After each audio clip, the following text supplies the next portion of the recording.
Hi everyone and welcome back to SwitchUp.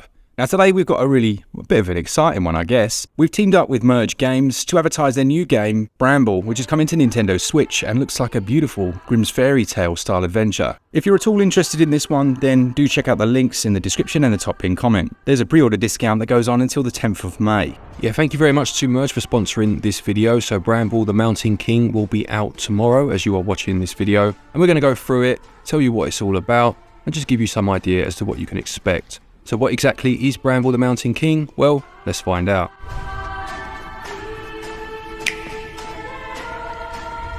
Alright then, as far as narrative goes, it's very much a fairy tale whereby you play as a small boy called Ollie, who's actually trying to find his sister, who decides to climb out the window and leave. Yeah, he wakes up, I think his name's actually Ole, but yeah, you get the idea. As you say, his sister has left. He has this kind of moment of, do I stay here in the safety of my room? But actually it's quite dark in here and I'm quite scared, or do I go and find her? So he jumps out the window and goes off to find her. Now, as the story progresses, it moves on past that and it becomes kind of a larger story about the titular Bramble and how this particular element is destroying the world, but it is ultimately about trying to find your sister. This one's based on Nordic mythology, which seems to be a bit of a theme this week. You'll encounter various mythical creatures and beings such as small gnomes and giant trolls. In terms of the gameplay then, it plays very much like, well, it's a mixture almost of games like Rime, Little Nightmares most certainly, and it also has the macabre nature of something like Limbo, although that's not necessarily quite as explicit as you'd expect early on. It starts off, as Mark said, this kind of fantastical land. You leave the window and you enter this almost this fairyland where everything looks sunny and bright, and you start to explore. You meet some gnomes along the way, but things do turn very sinister quite quickly, and it's quite interesting how they play that into the story. It ties together a few different gameplay mechanics. Now you control your character directly, you can sprint around. I did like the way that you could traverse the world, so movement is quite fluid, climbing up ledges, and it includes some mini games almost, like herding the gnomes into a pen, and another involving some dandelions, believe it or not. It all starts out so light-hearted, as Glen said, and it plays on that whole playful nature of exploring an enchanted forest, but then things get a little darker. Yeah, so you'll need to make your way up ledges, you'll move around the world. There are bits that you can pick up at times by pressing Y. Sometimes you are able to examine these, and there's quite a nice little bit early on where it's a box of matches and you'll pick it up, and as you turn it, the matches fall out.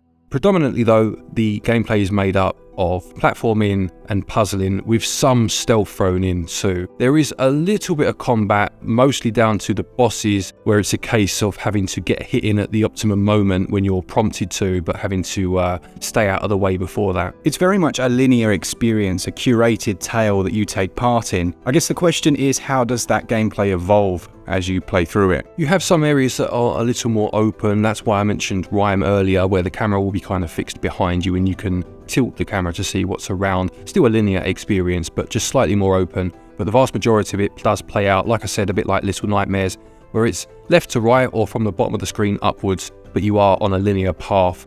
That's absolutely fine though, as it works for the puzzles that you'll encounter. Sometimes these will be moving boxes out of the way, pushing them off of ledges to break something down below, for example. And at other times they do involve some of the other creatures of the world, as Mark mentioned earlier. There is quite a nice one with almost like a dandelion creature that you'll need to use to your advantage to wake up a large stone monster. As far as combat goes then, well, you've got a few different things here. Firstly, you've got some sections where you'll be chased, which Glen's mentioned, but there are also some boss fights. Now, we don't want to spoil those, but we can give you a little bit of information, maybe about the first one. Yeah, so in terms of the chase sections, first of all, as Mark said, obviously you'll be chased at times, or you'll be spotted, say, by a troll, and you'll either need to hide, say, in the long grass or behind certain objects in order to keep yourself safe, or there'll be something constantly behind you and you'll have to make your way across platforming sections to try and escape. The boss sections, I did mention them briefly earlier, so they play out in a way that you'll need to do something, avoid something, for example, and then when the moment comes, you'll be able to use something, normally like a rock, say, to throw into a troll's eye to temporarily blind him. Do it X amount of times and then you can move on. There'll be a cutscene and you'll be able to move on. Another gameplay element that needs to be explained is the Spark of Courage. Now, this is a stone that you find early in the game. It's a big plot point, and you'll be able to use this at times to light the way, so if you're in a dark cave for example, but you'll also be able to use it to move some of the thorns or the brambles that are in your way later on in the game. There's also quite an interesting part where you can find books which tell the origins of some of the trolls that you encounter. I really did think this was a nice touch. You know, you could completely ignore it, you could walk past without ever picking it up, say for example, but I love it. It fits in with that fairy tale narrative adventure. It just really does add to the game. It's just you know, a small detail, but you'll fight this huge troll and you'll escape, and then you'll find this book and it will go into, you know, how they became, you know, give them a bit of a tragic story that doesn't exactly make you feel sorry for them, but it just adds some character, you know.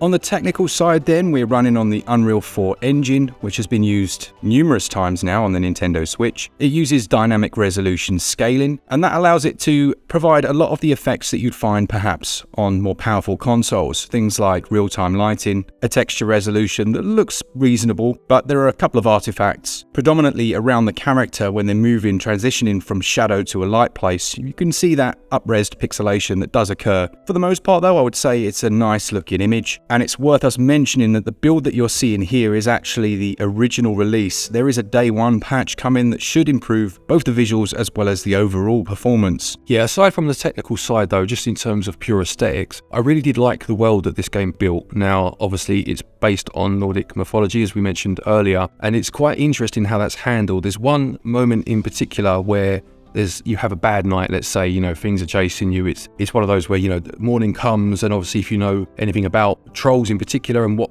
sunlight means to them, you know, you'll realize that you feel temporarily safe. And there's a moment where your character moves off the screen, and then the world, like the camera pans back and the world opens up, and you can see the beautiful world that actually is there.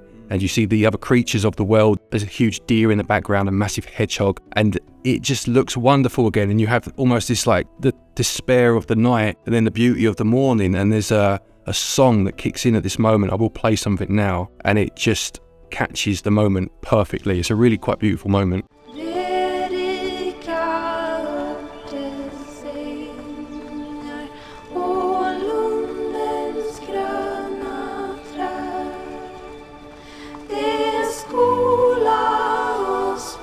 Yeah, it really does have that dreamlike feel to it. I must admit I'm a bit obsessed with hedgehogs, and when I saw that giant hedgehog I was like, yeah, this is a game for me. And I think they've done a reasonable job as far as performance goes on Switch. I would recommend checking out the soundtrack, the main theme of which is produced by Martin Wave. As Glenn said, it's absolutely lovely. Alright, let's move on to price then. It retails at £24.99 here in the UK or your regional equivalent. There is a 10% discount which goes all the way until May the 10th, which is nice. The whole thing fits into a 6GB download, but obviously you will have to account for the day one patch. In terms of how long it will take to finish, I would estimate around 5 to 7 hours. Obviously it depends on your skill level. There are platforming sections that some may find difficult. The puzzles may take some longer to solve than others.